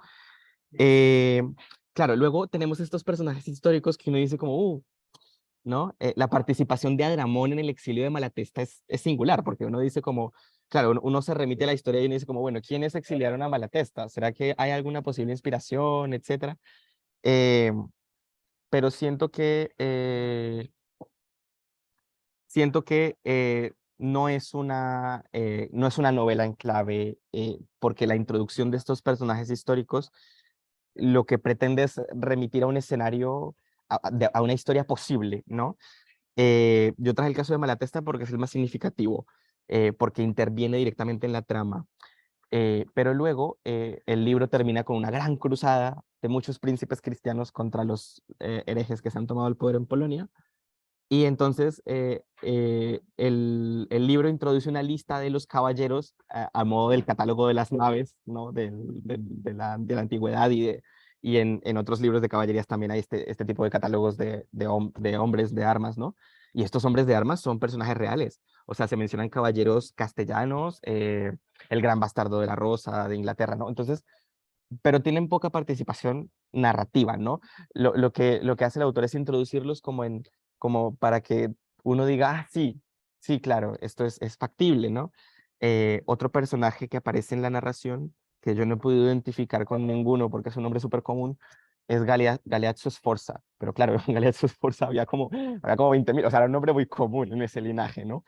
Entonces, claro, o puede que el autor tuviera en mente algún Galeazzo específico y dijera como voy a basar mi personaje en este, o simplemente dijera, es un nombre muy común, me sirve para generar verosimilitud y tal, ¿no? Entonces, y lo metí ahí como porque le funciona. Entonces, en ese sentido, digamos, no consideraría que fuera, al menos no en su totalidad, una novela en clave, pero sí que hay elementos que nos permiten deducir que el autor tenía una situación complicada en el círculo italiano en el que se movía, y es una situación de desengaño. Yo tengo una intuición, y es que, bueno, aquí, perdón, me alargo un momentito para poder explicarte bien. En el libro cuarto, que es el libro de viajes, que está inserto en el texto, Federica y Adramón visitan varias cortes italianas, visitan la corte de los Este en Ferrara, la corte de los Montefeltro en Urbino, la corte papal de Roma, y luego visitan la corte de Nápoles y hay una serie de referencias, o sea, todas las cortes salen bien valoradas, excepto la de Rimini, porque es la corte en la que los intentan robar, y luego la corte napolitana, pero en la corte napolitana no, o sea, no les sucede, o sea, nadie los intenta robar, no les pasa nada malo, pero hay juicios de valor muy negativos, ¿no? Es como, esta corte no está bien, ¿no? Esta corte tiene cosas, esta corte, claro, y entonces uno dice como, eso podría ser algo, ¿no? Alguna pista, ¿no? Pero claro, que español del siglo XVI no pisó Nápoles. O sea, todos los que pasaban a Italia resultaban en Nápoles porque era el centro un poco del poder político de la monarquía en Italia. Y luego Milán, cuando se conquistó el milanesado, pero en Nápoles estaba el virrey y tal, ¿no? Entonces, eh, claro, uno tiene esa intuición y sobre todo cuando 50 años después uno tiene un libro como El Polismán de Nápoles, que es una novela en clave, ¿no? Y transcurre en Nápoles, ¿no? Entonces uno dice como, en Italia, ¿no? Podría hacerlo. Pero por el momento, digamos como que las huellas que he hallado no me permitirían asegurarlo. Eso por el lado de la novela en clave. Y por el otro, la cuestión de los receptores y del entorno del manuscrito es bastante interesante porque, eh, bueno, te lo agradezco mucho porque una idea muy tradicional que se solía tener hace muchos años era que manuscrito es igual a inédito, ¿no? Y eso se entendía así hace mucho tiempo y no necesariamente, o sea, nosotros sabemos que eso, o sea, circulaban y se leían, ¿no? En ese sentido, eh, yo, digamos, como que la intuición que me da es precisamente, claro, el Adramón responde a un deseo de escribir una ficción verosímil y sobre todo en Italia, porque está muy contaminado, en el buen sentido de la palabra, está muy contaminado con estos debates intelectuales eh, italianos. Eh, la sensación que le queda a uno también de ver el manuscrito, porque solo conservamos un testimonio, es que el libro se estaba preparando para ir a la imprenta, al menos esa es la sensación que uno tiene, ¿no? Por la forma en que está dispuesto el manuscrito, la foliación, la capitulación, etcétera, y porque en el texto hay un elogio de la imprenta. En el libro, en el libro se menciona varias veces la imprenta y se dice que la imprenta es maravillosa. Entonces, claro, lo que uno dice como, bueno, el libro probablemente se tenía pensado llevarse a la imprenta, pero algo pasó y mm, no sucedió, ¿no? Entonces, pensar un poco en los receptores, pienso un poco, claro, es inevitable pensar en círculos hispano-italianos como los de Juan de Valdés, ¿no? Que criticaban un poco esa ficción inverosímil y entonces proponían, que además Juan de Valdés me parecía un lector muy agudo, porque él no dice como toda esa caterva de libros de caballerías, sino que él te dice, no, mira, este tiene tremendo estilacho, ¿no? Entonces, y empieza como a seleccionar, ¿no? Entonces, claro, es inevitable pensar un poco en ese ámbito. Y entonces todo nos va llevando un poco a Nápoles otra vez, ¿no? Esas alusiones del autor, el hecho de que en Nápoles se dieran ese tipo de debates que se daban en toda Italia, pero en Nápoles lo facilitaba la presencia de la corte virreinal, ¿no? La presencia de libros, viajeros, etcétera. Entonces, los receptores, yo pensaría en un receptor em, como ese, como Juan de Valdés, como, mira, te voy a escribir una ficción que puede ser verosímil, que puede tener elementos eh, mágicos y no por eso dejar de ser una historia agradable, ¿no? Que instruya, etcétera, ¿no? Un poco todo lo que se buscaba con la literatura en la época. Y esa sería un poco la respuesta que podría darte para la segunda pregunta. Gracias, Jesús y Sharon. Carlos, una pregunta más. Sí, aquí sí diría, más que pregunta es comentario. No, pero qué bueno que mencionaste ahora a Valdés, porque sí estaba recordando tu última cita acerca de la realismo. Iba mucho en ese sentido, ¿no? En él es la crítica del humanista que dice hay cosas que podrían ser mejores. Y también esto a partir de lo que respondiste acerca del elemento que podríamos llamar de maravilla, que mencionas son las civilas, y creo que esto abona a la idea de un humanista, ¿no? O sea, civilas, tradición clásica, etcétera. O sea, no se va por la magia a la artúrica, ¿no? Sino con una tradición y un poco que lo estás enmarcando en el sentido de lo pareciera que fuera un sueño, o sea, una inspiración, o sea, puede ser no real en ese sentido, o sea, no existe como existe Urganda, como existe Merlín, sino pudieron soñarse las sibilas y casi entroncaríamos con el sueño de Escipión, etcétera. En ese sentido creo que abunda la idea de lo clásico.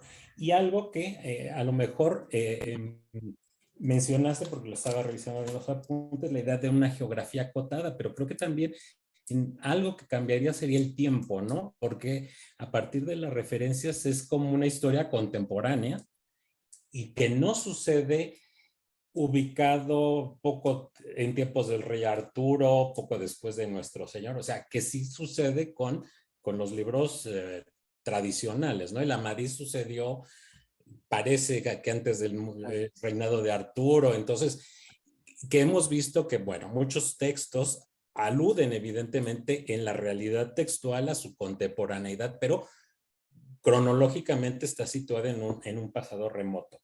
Y algo que sí hemos estado viendo en nuestro floriseo y de alguna manera ya insinuado desde el Amadís y las Sergas, la idea de lo político, las cartas, esta idea de política, más bien de diplomacia, ¿esto también está presente o no? Bueno, no, Carlos, muchas gracias por tus comentarios que bueno, me sirven mucho también porque me abren también otra perspectiva. Voy a empezar al revés, voy a contestar por la última porque, porque tengo que comentártelo. Hay mucha política y diplomacia, sobre todo en los primeros dos libros. Las negociaciones de bodas entre los padres de Agramón, entre el rey de Polonia y la princesa de Inglaterra. Entonces se nos cuenta todo el proceso diplomático, ¿no? Entonces la llegada de una embajada, luego el envío de otra embajada, cómo se recoge a la infanta, cómo se lleva hasta Polonia, ¿no? Un poco la cuestión de la diplomacia es clave, y no solo en ese contexto, también en otros episodios del texto, ¿no? La cuestión de las cartas, o sea, por eso te respondía al revés, porque me diste como un campanazo y dije, sí, claro, eso está en el texto y es muy, claro, está mucho más concentrado al principio, que es la parte menos caballeresca y más de novela histórica, de novela, de crónica un poco, tal vez. Luego se diluye, pero siempre está ese aspecto diplomático, político, ¿no? Esos entresijos del poder, eh, la comunicación, ¿no? El respeto por el embajador, tal, ¿no? Etcétera. Los episodios que suceden en Inglaterra cuando se recibe a la embajada de Polonia, es todo un marco, ¿no? Hay que tratar bien a los embajadores, hay que aposentarlos aquí, se hacen estos festejos, etcétera. Entonces, ese aspecto es clave en el texto. Gracias por recordarme. Y ahora, bueno, me devuelvo un poco, voy regresando. La cuestión de la cronología también es clave. El, Hay algunos autores que se han aproximado al texto y sostienen que el, ah, el tiempo de la acción narrativa es 1232, porque textualmente comienza así el libro. Dice, en 1232, ta, ta, ta. Es una fecha concretísima, ¿no? Que uno dice como, pero en 1232 se sitúa el origen del linaje ¿no? Porque el primer capítulo nos cuenta la genealogía de la familia de Dramón, ¿no? En 1232 estamos hablando de sus tatarabuelos, de sus bisabuelos, y luego conforme va avanzando la trama, llegamos a Dramón. Digamos como que mi teoría un poco es, el autor quiere generar una sensación de cercanía, ¿no? Entonces te dice, claro, este linaje comienza en 1232, pero luego este muchacho que es heredero de este linaje se está moviendo en una geografía eh, cercana, en un tiempo cercano, ¿no? Entonces, 1232, más que un año concreto donde transcurre la historia, yo lo diría que es el punto de partida, ¿no? Para hacer también una narración más cercana, ¿no? Y que entronca también un poco eso con la novela caballeresca catalana, porque El tirante es también cuando Martorell escribió su novela, El tirante era una novela actual, ¿no? O sea, para los lectores valencianos. Y lo mismo pasa con El Curial de Güelfa, ¿no? O sea, como que en Cataluña, no sé, como en los países de habla catalana tenían un poco más esa tendencia a que la literatura fuera un poco más contemporánea en lo que narraba, ¿no? Y respecto a las civiles, entonces ya me vuelvo hasta al primer comentario. Nieves Baranda sostiene que proviene, digamos como que la idea proviene un poco del guarino mezquino, ¿no? Que es una traducción castellana de otro original italiano. Entonces Italia vuelve a aparecer ahí como siempre está ahí muy presente. Y estoy de acuerdo, pero en el Adramón se le da la vuelta porque el guarino ve la Sibila. Guarino entra a la cueva de la Sibila cerca de Nápoles. Otra vez todos los caminos conducen a Nápoles. Entra a la cueva de la Sibila. Y en Adramón nunca aparecen. Siempre están en otro, lo que tú decías, ¿no? Como en un ámbito de irrealidad, tal vez, ¿no? O sea, como de realidad y realidad. Eh, y en ese sentido, gracias también por el comentario, porque me da una pista para seguir, porque creo que efectivamente puede, claro, el tratamiento que le da Barberino a la Sibila en el Guarino responde más a una tradición medieval, pero el tratamiento que se le puede dar en el Adramón a las Sibilas puede responder más a una tradición humanística, ¿no? Porque es muy diferente el tratamiento que se les da. Entonces, bueno, era un poco eso el comentario. Muchas gracias, Carlos. Gracias, Carlos y Jesús. Creo que una última pregunta, Gabriela Martín López. Gracias, gracias Jesús, o Ricardo, o Jesús Ricardo. Jesús, Jesús. Bueno, yo tenía dos comentarios. El primero era justo lo que acabas de platicar con Carlos sobre la Sibila. Efectivamente, yo estoy dirigiendo ahora un trabajo de Lisette, que por cierto está aquí, sobre el guarino, y efectivamente el tratamiento de la Sibila me parece que es muy diferente, ¿no? Pero realmente lo que me gustaría platicar contigo es que fíjate que ahora que estuviste comentando sobre estos datos muy concretos, ¿no?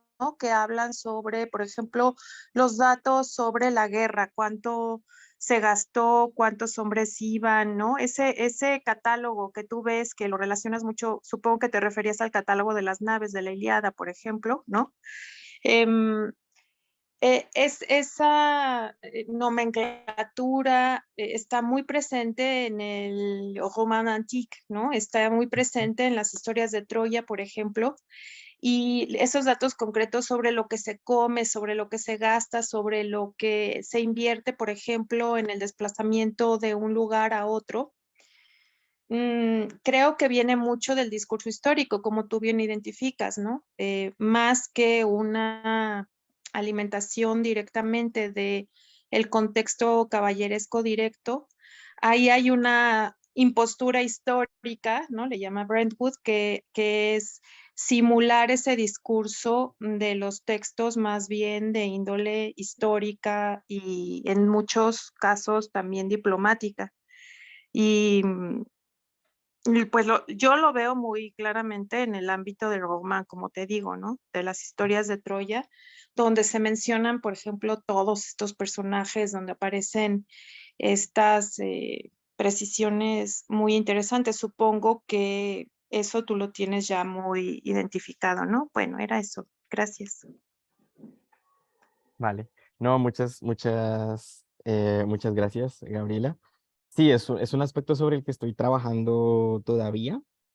Es una cuestión bastante interesante porque el Adramón apela mucho directa e indirectamente al, a la crónica, al discurso histórico. O sea, evidentemente, bueno, ya Montalvo lo había dejado claro, o sea, como que la cercanía entre la prosa de ficción caballeresca que pretende, o bueno, o no lo pretende, no lo sé, depende de cada autor, verosimilitud o no verosimilitud, y la crónica, ¿no? Porque, por ejemplo, yo no, digamos, no propongo o bueno, sí, o sea, voy a proponer una lectura de la Dramón en base a los géneros literarios que usa el autor para, eh, para conformar la narración, ¿no? O sea, no quiero dar la impresión de que el autor cogió este género para hacer este libro y luego este género para hacer este libro, pero sí hay episodios en los que se basa más en un género que en otro, porque le sirve, porque las herramientas que usa son adecuadas. En ese sentido, para este tipo de episodios, entonces, claro, la herencia un poco de las crónicas históricas aparece muy, digamos, es visible, ¿no? Un poco. Los primeros 5 capítulos con los que inicia el texto, da la sensación uno de estar leyendo una crónica, ¿no? Con todas sabemos que no es una crónica, pero lo intenta, ¿no? La cuestión de la genealogía, ¿no? Cómo ata la genealogía. Toda la genealogía de Adramón tiene nombres verosímiles. Hasta hay un rey de Castilla por ahí que es como bisabuelo de Adramón, ¿no? Entonces, claro, si uno confronta esa genealogía eh, con, si uno confronta esa genealogía con cualquier crónica histórica del momento, con la realidad histórica, pues no lo resiste, porque el autor no, o sea, se lo está inventando, pero se lo inventa a partir de algo que es factible, ¿no? Entonces, si él dice Blanca de Castilla, pues uno se lo cree, porque hubo 3, 4 blancas de Castilla, ¿no? Y usa ese tipo de recursos, ¿no? Eh, digamos, para el caso, por ejemplo, algo que no he explorado mucho, por ejemplo, O era, sea, lo ves como en la crónica, ¿no? sí, En los discursos cronísticos, pero los más que discursos todo. cronísticos ya están, digamos, tamizados por esa Ujú, incorporación ficcional, ¿no? ujú, claro, Del discurso ficcional, mientras que los textos históricos directamente alimentan esta estructura, mm, pues eso, ¿no? ujú, De claro, veracidad tal como lo plantean los humanistas del siglo XVI, ¿no? Bueno, a partir 16, del 15, sí. exactamente. Sí, entonces también te agradezco porque me das también una pista para seguir indagando. Porque, por ejemplo, la cuestión de este episodio que comentábamos, con el que comenzaste tu intervención, el que es parecido al catálogo de las naves, que también hay otros catálogos en otros libros de caballerías, es muy singular porque pareciera que el autor Sí, quiere introducir toda la flor de la caballería real sí, sí, del sí, siglo XV en una sola sí. empresa que lidera el personaje que él se inventó, o bueno, no un poco. Entonces, y casi que hay un representante por cada país. Entonces, hay un caballero castellano, un caballero Exactamente, de Aragón, exactamente. ¿no? Más que Entonces, un es un carácter, poco, yo lo que veo en el román es que además de tener un carácter de legitimación discursiva, ¿no? En cuanto a la oposición entre el discurso ficcional y de no ficción, hay también ujú, una, por supuesto que una postura política, ¿no? Tanto como la mención de todos los que participan, por ejemplo, en la guerra de Troya, ¿no? Que haya un representante de cada uno de los reinos, ya te estoy hablando de los textos troyanos de la Edad Media, ¿no? Pero que haya un sí, sí, sí, representante de cada uno de los reinos, por supuesto que le da esta, al menos, apariencia de historicidad, esta impostura histórica de la que te comentaba hace rato, ¿no? Y eso lo veo en los textos históricos propiamente que alimentan la, la literatura troyana de la Edad Media, ¿no? Sí, perfecto.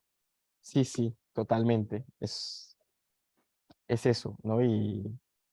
Qué interesante, Claro, pues muchas felicidades, qué bonito. Además, qué bonito que rescates ya al Adramón.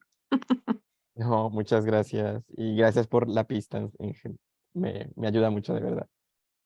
Gracias, Gabriela. Lisette Montiel.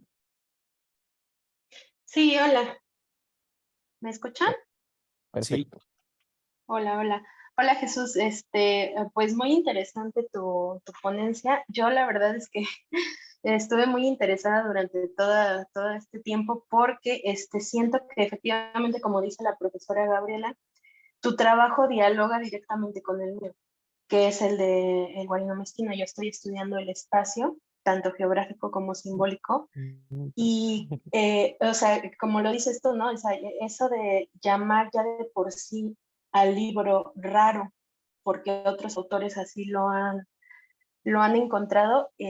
No sé qué tan familiarizado estés con el Guarino Mezquino.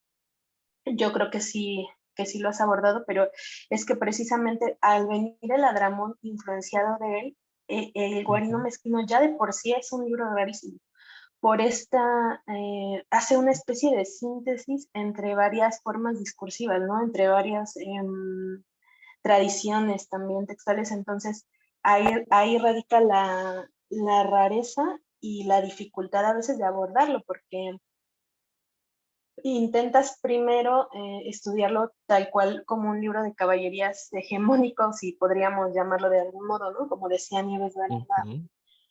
los libros amaricianos, ¿no?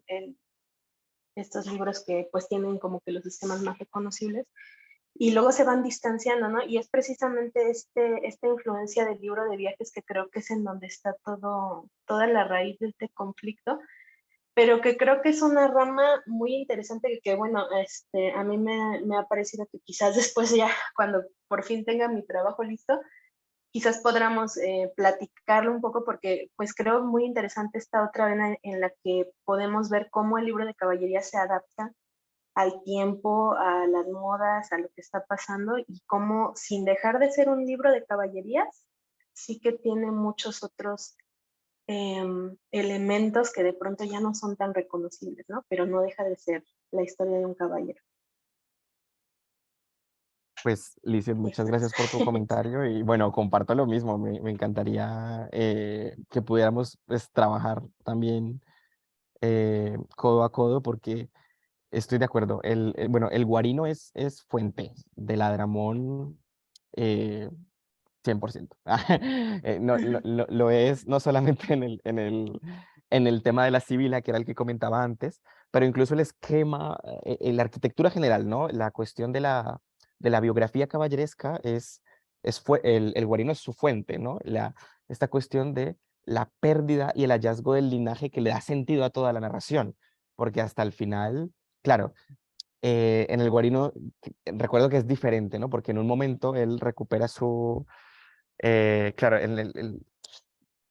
ya no recuerdo si estoy hablando del original, del italiano, bueno, igual tampoco, bueno, hay bastantes distancias, pero en algún momento el Guarino, bueno, recupera su identidad, pero él sigue, ¿no?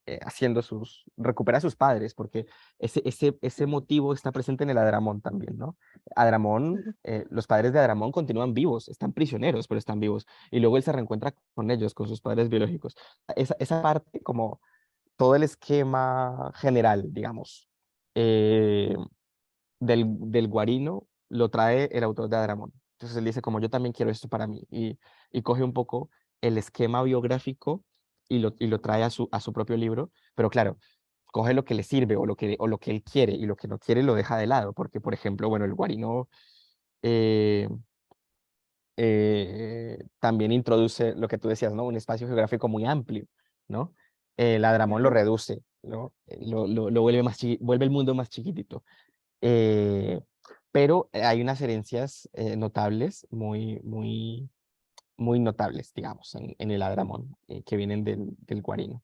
Entonces, claro que sí, yo creo que me encantaría que pudiéramos mantener el contacto a ver que podemos seguir ayudándonos mutuamente. Claro, claro que sí. Muchas gracias. A ti. muchas gracias, Lisette. Eh, Jesús. Bueno, pues yo creo que ya te hemos asediado con muchísimas preguntas. Ha sido muy interesante, muy sugerente y has lanzado y dejado muchas preguntas y dudas y yo creo que eso es muy interesante y muy útil y conveniente para estos estudios caballerescos. No me queda más que, bueno, volver a agradecerte, Jesús Ricardo Córdoba Peroso, por esta conferencia, participación en el Seminario de Estudios sobre Narrativa Caballeresca y por habernos dado esta conferencia del cierre semestral en línea, que además, bueno, pues con tu presencia y ojalá te mantengas cercano al seminario, pues cerraremos el semestre, nuestras actividades académicas antes de las vacaciones del verano, que esperemos sean muy provechosas. Entonces, bueno, pues muchísimas gracias nuevamente. Gracias a todo el seminario por su asistencia, por sus preguntas y entusiasmo. Gracias, Charo, que hoy estuviste aquí presente. También Y saludar bueno, a Charo de viva voz. entonces, pues nuevamente gracias. Buenas noches, Jesús Ricardo, que ya estarás cansado y con ganas de irte a dormir o cenar. Pues bueno, voy a cerrar la transmisión por Facebook, si lo sé hacer.